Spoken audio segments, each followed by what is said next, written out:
세계 2차 대전의 원흉이었던 히틀러는 집권 초기부터 독일 국민 생활의 전부에 걸쳐 철저한 나치화를 단행하였습니다. 당시 독일인들은 나치즘, 곧 국가사회주의라고 그러죠. 나치즘이 1차 대전 패전의 독일의 명예를 회복하고 독일 민족을 갱신할 것이며, 히틀러는 하나님이 보낸 메시아라는 것을 의심치 않았습니다. 이에 따라 30년대 말에 이르러서는 노동자연맹, 대학생, 지식인들, 심지어 교회들조차 히틀러에게 충성을 맹세하며 맹종하였습니다. 이때 고백교회의 니물러 목사님은 1930년에 공포된 아리안 조항이 성서와 교회 신앙에 명백히 위배된다면서 히틀러의 폭정에 항거하여 1937년 감옥으로 향하였습니다. 이 광경을 본 아인슈타인은 타임지에 다음과 같은 증언을 실었습니다.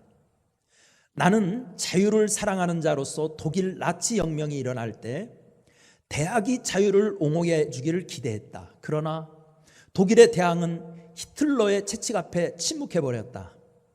나는 다음으로 신문기자들의 예리한 필봉에 소망을 두었다. 그러나 그들도 묵묵히 순종만 하였다. 다만 고백교회만이 히틀러의 행렬을 정면으로 맞섰다. 나는 그전에 교회에 대해서 별 관심이 없었다. 그러나 나는 지금 교회에 대하여 큰 애정과 찬양을 드리게 되었다. 이는 교회만이 지적인 진리와 도덕적인 자유를 위하여 거인같이 설 수 있는 용기와 인내를 드러낸 까닭이다 라고 말했습니다. 살다 보면 무엇이 양심적 판단인지 구별하기 어려운 상황이 많이 있습니다. 왜냐하면 양심도 시대정신의 제약을 받기 때문입니다. 그러나 양심의 반열에 서 있는 사람들은 하나님이 주시는 확고한 절대적인 기준을 가지고 있었음을 알 수 있습니다. 바로 오늘 본문의 초대교회가 그 모든 교회가 지녀야 할 온전한 원칙을 제시해주고 있습니다. 과연 역사 앞에 당당할 수 있는 원칙, 시대 앞에서 정말 양심적이다라고 할 수 있는, 역사가 지난 다음에도 양심적이었다라고 할 수 있는 그 하나님의 원칙은 무엇일까요? 첫째는 참신앙을 지키는 교회가 되어야 된다는 거예요. 참신앙을 지키는 교회. 24절 같이 읽어보겠습니다. 시작. 그들이 듣고 한 마음으로 하나님께 소리를 높여 이르되 대주제여 천지와 바다와 그 가운데 만물을 지으신 이시오. 아멘. 본문 24절에는 초대교회가 한 마음이 되어 간절히 기도하고 있는 모습을 전하고 있습니다. 왜 열심히 기도하는데 한 마음이 된 것일까요? 18절을 보면 분명해집니다. 당시 사내들의 공회는 제자들을 붙잡아 도무지 예수의 이름으로 말하지도 말고 가르치지도 말라는 함구령을 내린 상태였습니다.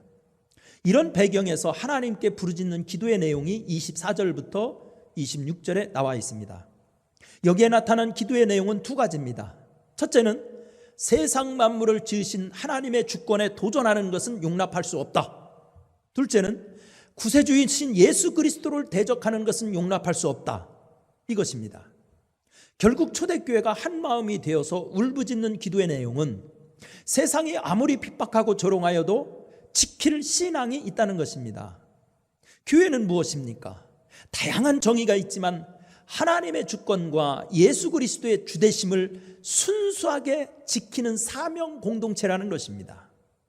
마태복음 25장 1절부터 13절의 열천의 비유는 교회에 대한 또 다른 정의를 알려주고 있습니다. 교회는 순결 공동체, 즉 신앙의 순수성을 지키는 공동체라는 것입니다. 소아시아 7교회 중 에베소의 교회는 많은 장점이 있었지만 주님께 책망을 들은 것은 처음 사랑을 버렸기 때문입니다. 오늘을 살아가는 성도들에게 정치적인 핍박은 사라졌지만 대신 더욱 교모한 핍박이 있습니다. 그것은 세속과나 물질 만능주의나 쾌락주의나 인본주의나 아니면 이념적인 주입 등입니다. 거대한 세속화의 물결 속에서 참신앙을 지켜내야 하나님이 축복하시는 교회를 이룰 수 있는 것입니다. 두 번째, 역사를 지나도 우리가 양심적인 사람이 되려면 담대히 하나님의 말씀을 증거하는 교회가 되어야 된다는 거예요. 담대히 하나님의 말씀을 증거하는 교회. 29절 말씀을 같이 보겠습니다. 시작. 주여 이제도 그들의 위협함을 굽어보옵시고 또 종들로 하여금 담대히 하나님의 말씀을 전하게 하여 주시옵소서. 아멘. 본문 29절에는 초대교회의 각오와 신앙생활의 모습이 나타나 있습니다. 그들은 거센 핍박 가운데서도 멈추지 않고 담대히 하나님의 말씀을 선포하겠다고 다짐하였습니다. 하나님의 말씀을 선포하는 일이야말로 교회의 본질적인 사역입니다. 그래서 에스겔 선지자는 파수꾼의 사명을, 그러나 칼이 임함을 파수꾼이 보고도 나팔을 불지 아니하여 백성에게 경고하지 아니하므로 그 중에 한 사람이 그 임하는 칼에 제거당하면 그는 자기 죄악으로 말미암아 제거되려니와 그 죄는 내가 파수꾼의 손에서 찾으리라고 에스겔서 33장 6절에서 경고하였습니다. 교회는 말씀의 파수꾼입니다. 그래서 디모데후서 4장 2절에서는 너는 말씀을 전파하라. 때를 얻든지 못 얻든지 항상 힘쓰라고 한 것입니다. 독일의 고백교회의 니물러 목사는 감옥에서 같은 꿈을 무려 7번이나 반복해서 꾸었답니다. 꿈속에서 수많은 사람들이 하나님의 심판대 앞에 줄을 서서 차례를 기다리고 있었습니다. 그런데 한 사람은 죄를 고백하지도 않고 회개하지도 않은 채 자꾸 변명만 늘어놓았습니다. 아무도 나에게 복음을 전해주지 않았습니다. 그래서 나는 믿을 수가 없었습니다. 이렇게 변명하는 거예요.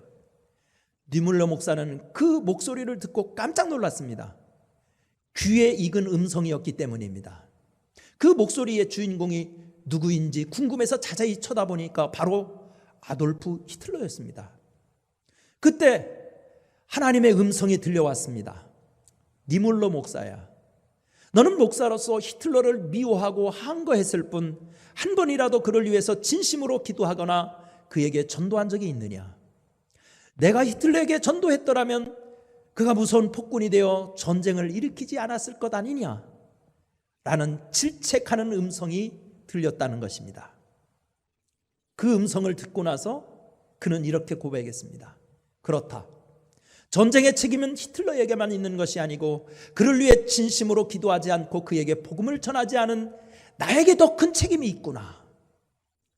그렇게 해서 니물러 목사는 참회하는 심정으로 전쟁 책임 고백서를 저술하게 되었습니다. 여러분, 교회가 많다고 세상에서도 말이 많지요. 여러분, 정말 교회 숫자가 많은 게 문제가 아닙니다. 주님이 원하시는 바른 교회, 우리 예수님이 원하시는 바른 교회, 그런 교회가 되는 것이 더 중요한 것입니다. 참 신앙을 지키는 교회, 말씀의 반석 위에 서서 말씀을 꾸준히 증거하는 교회가 되기를 참으로 열망합니다. 저와 우리 목동교회 성도들과 함께 그 꿈을 이뤄나가는 온전한 교회가 되기를 간절히 소원합니다. 기도합니다. 은혜로우신 하나님, 우리가 섬기는 교회는 주님의 몸인데 하나님, 우리가 잘못해놓고 교회 욕을 합니다. 주님을 욕먹게 할 때가 얼마나 많은지 모릅니다. 하나님, 교회가 잘못된 게 아니라 우리가 잘못된 것인데 말을 비틀어 하고 있습니다. 하나님, 교회를 교회되게 하는 우리 되게 하여 주옵소서. 참 신앙의 불을 내려 주옵소서. 우리에게 말씀의 불을 내려 주옵소서. 그래서 주님의 교회를 교회되게 하며 주님의 몸된 교회를 온전히 세우며 사는 주의 종들 다 되게 도와주옵소서.